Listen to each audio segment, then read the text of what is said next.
ლუკას სახარება მე-17 თავის მესამე მუხლში წერია. თუ კი შენი ძმა შეგწოდავს, შერისხე იგი და თუ შეინანებს მიუტევე. ანუ თუ შენი ძმა შენს წინააღმდეგ რაღაცას გააკეთებს არასწორს, შერისხე, ანუ ჭკვას, ანუ უთხარი მას, რომ ეს არასწორი არის. და თუ მოინანიებს და იტყვის, ხო, არასწორად მოიქეცი, ვალდებული ხარ აპატიო. იცით, ზოგიერთი ქადაგებს, რომ ჩვენ ყველას უნდა ვაპატიოთ. და ამის შესახებ ორი სიტყვა გითხრათ. შენ ყველას ვერ აპატიებ და რატომ? ზოგადად პატიება ეს არის სულიერი მოვლენა. და პატიება სულიერი მოვლენა ფორმდება პატიებად მაშინ, როდესაც არსებობს მონანიება. მონანიების გარეშე პატიება ვერ ფორმდება იურიდიულად. შემიძლია ესეთი მაგალითიც მოვიყვანო, რომ თუ მე მინდა რაღაცის შეერთება ოთახში მინდა შევაერთო მობილური დასატენად. თუ ოთახში არ არის როზეტი, შტეპსელს რო ვეძახით, მაშინ დატენვა ვერ მოხდება. შესაერთებელი და როზეტი ერთობლიობაში იძლევა დატენვას. ასევე არის პატიება, ფორმდება და ანულირდება სულიერ სამყაროში პრობლემა, თუ არსებობს მონანიება. ეხლა შენ იტყვი, აბა ჩვენ ვერ ვაპატიებთ, არ უნდა ვაპატიოთ. ჩვენ, იცით, სულის ნაყოფები, როდესაც ჩვენ ვსწავლობდით, იქ პატიება არ არის. სულის ნაყოფია სიყვარული. შენ უნდა გიყვარდეს ადამიანი, თუ ის არ ინანიებს, მაინც უნდა შეძლოს სიყვარული. გწყევლის აკურთხო. იცით, როდესაც ამბობენ, რომ ჩვენ ყველას უნდა ვაპატიოთო, ეს არის New Age-ის სწავლება. და გეტყვით რატო? New Age, ანუ ახალი ერა, რომელიც ამბობს, რომ ღმერთი როგორებიც ვართ, ღმერთი ისე გვიღებს ჩვენ, ღმერთი მოსიყვარულეა და ასე შემდეგ. როდესაც ადამიანები ამბობენ, რომ პატიება, გადაწყვეტილება, ეს ჩვენ უნდა ვაპატიოთ, ისინი ვერ აღიქვამენ პატიების აზრს და ჰაერზე ლაპარაკობენ. პატიება, როდესაც ესენი ამბობენ, რომ ყველას უნდა ვაპატიოთ, ანუ მიუხედავად იმისა, რომ ადამიანმა შესწოდა შენს წინააღმდეგ, ცუდად მოიქცა, ბოროტად მოიქცა, დაგაზიანა, მიუხედავად იმისა, ის მოინანიებს, აღიქვამს თუ არა ამ ყველაფერს, შენ მაინც უნდა აპატიო მას. ეს იმას ნიშნავს და ისინი ამბობენ, თუ შენ გინდა ქრისტეს მსგავსი იყო, მაინც უნდა აპატიო. ეს იმას ნიშნავს, რომ ქრისტე ხო ჩვენზე უფრო ჰუმანურია. ეს იმას ნიშნავს, რომ მიუხედავად იმისა, კაცი შესწოდავს თუ არა ღმერთის წინაშე, ღმერთმა მაინც უნდა აპატიოს მას. და გამოდის, რომ ეს არის ახალ New Age-ის თეორია, რომ ღმერთი მაინც სიყვარულია, მაინც გაპატიებს, მიუხედავად იმისა, შენ როგორ მოიქცევი მის წინაშე. მაგრამ ჩვენ კარგად ვიცით, იესო ქრისტე ამბობს, რომ მხოლოდ ვინც მოინანიებს, მას ეპატიება ცოდვები. აქ ძალიან მნიშვნელოვანი რამ არის. ვინც მოინანიებს, მას ეპატიება. New Age ამბობს, რომ არ ჭირდება მონანიება, რაც არ უნდა გააკეთო, ღმერთი მაინც სიყვარული არის. მაგრამ მაშინ იკარგება მთლიანად იესო ქრისტეს მსხვერპლის მნიშვნელობა. ამიტომ პატიება ზოგადად სულიერ სამყაროში ფორმდება მონანიებასთან ერთად. ეხლა ჩვენ ვამბობთ, რომ ადამიანი არ ინანიებს, შესწოდა ჩემს წინაშე და არ ინანიებს. რა უნდა ვქნა ასეთ შემთხვევაში? შენ უნდა იყოს სულიერად მწიფე, რომ გაიგო და მიხვდე მოუნანიებელ ადამიანს რა სასჯელი ელის.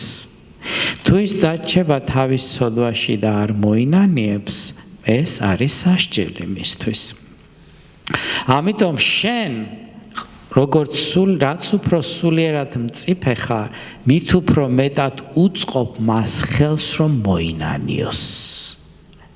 მითო არის დაწერილი აკურთხეო, უწყობ ხელს რომ მიხვდეს თავისი დანაშაული მოვიდეს და პატიება გთხოვოს. იცით ძვირფასებო, ვიღაცამ ჩემს წინაშე დააშავა, აშკარა ღია დანაშაული, ხო? და მე მივდივარ და იცი რა, მე ვიცი რომ შენ დააშავე, მაგრამ მე გპატიობ შენ და ვივიწყებ ამ ცოდვას. შენ ტოვებ მას ცოდვაში. შენ ყველაფერი უნდა გააკეთო, რომ უთხრა, აუხსნა, არ მოასვენო, სანამ ის არ მოინანიებს. დიდება იესოს. ეს ძალიან მნიშვნელოვანი რამ არის ძვირფასებო.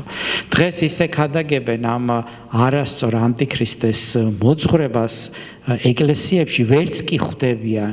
იმიტომ რომ ადამიანებს მოსწონთ, ყველა უნდა გვიყვარდეს, ყველას უნდა ვაპატიოთ და ესე იგი ყურის მომაქავებელია, კარგი მესიჯი არის. არაფერი არ არის საჭირო, არხეინად ვიქნები, შენ ტოვებ ცოდვაში ადამიანებს, რომ არ ეუბნები. რა ცოდვაც არის მასზე.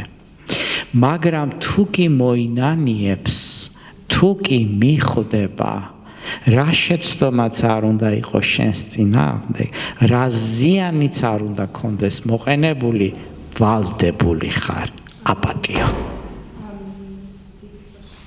და არასოდეს გაიხსენო, თუ ეს მონანიება, ნამდვილად მონანიება იქნა. დიდება ჩვენი უფალს.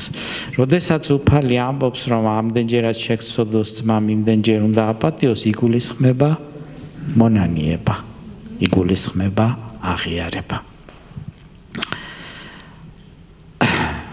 ებრაელთა მეხუთე თავის 13 და 14. იცით, ჩვენ როდესაც ვნათლავთ ადამიანებს, წყლით ვნათლობის დროს ჩვენ ვეკითხებით, ხომ არა გაქვს ვინმე, ხომ არა ხარ ვინმესთან ისეთი ვინმე, რომელთანაც ხარ უბრად დაპირისპირებული, ნაწყენი, ნაჩხუბარი, არ ელაპარაკებით და არიან ბევრი ადამიანი არის ასეთი, რომელიც ამბობს და იყო ესეთი შემთხვევა ჩვენს პრაქტიკაში, რომ მითხრა აღარ მახსოვს ვისთან, მაგრამ ქონდა ძალიან დიდი დაპირისპირება ვიღაცასთან, არ ელაპარაკებოდა და მოკლედ ძალიან მტრებად იყვნენ გადაკიდებულები. ახლობელი, ძალიან ახლობელი.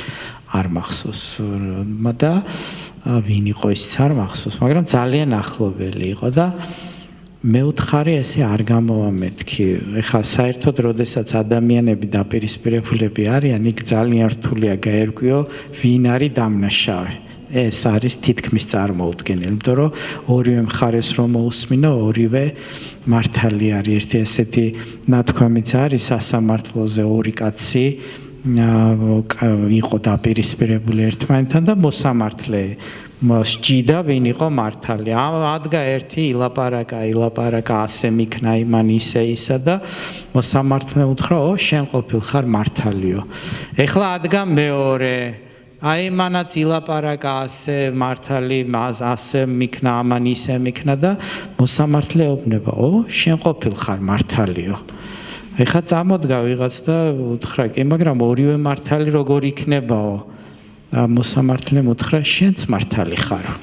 ხო, დაახლოებით ასე არის ეს სიტუაცია, როდესაც ორი ადამიანი კამათობს, რძალს მოусმენ მართალია, დედამთილს მოусმენ მისი ვერსია უფრო მართალია. რატომ ვამბობ ეხლა ამ პიროვნებას ვუთხარი, რომ უნდა შეურიგდე მეთქი იმ პიროვნებას.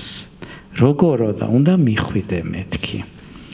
და ამ ქალს ელდა ეცა, როგორ მივალო, რაც ჩვენ ერთმანეთისთვის ნათქვამი გვაქვსო, რაც ჩვენ გაკეთებული გვაქვს. ხო მეთქი, ნახე, გადახედე მეთქი, სულიერ სამყაროში ეს შენთვის ყოველთვის პრობლემა იქნება მეთქი. და კარგიო, ნახაო და წავიდა. წავიდა და ცოტა ხნის მერე მოდის გახარებული. და რაკენი მეთქი, ძალიან დიდი ბრძოლა მქონდა ჩემშიო და მაინც გადავწყვიტე მისვლა, იმიტომ რომ ძალიან მინდა რომ ღმერთის წინაშე სწორად ვიდგეო. ანუ მის შინაგანში იყო ომი, მისი გონება ეუბნებოდა არა, მაგრამ სული ეუბნებოდა მიდი და აი ეს ბრძოლა იყო, იცით, ამ დროს გადაწევ შენი სული თუ შენი მშვენივრა. და მე მეთქი რომ მივედიო უთხარიო რომ მე მინდაო რომ შეგირიგდეო და არ მოველოდიო. თურმე ისიც მზად იყო ამისათვისო. და ესე იგი წავიდა კარგად საუბარი, სულ არ გვისაუბრია იმ ძველ ამბავზეო, რაც მოხდა ჩვენზეო, სულ სხვა ამბებზე ანუ ღმერთის სულმა იმოქმედა ძვირფასებო, ღმერთის სულმა გააკეთა ის ყველაფერი, რომ ეს ტკივილი და წარსული იყო მოცილებული, რომელიც სულიერ სამყაროში ძალიან მნიშვნელოვანი არის.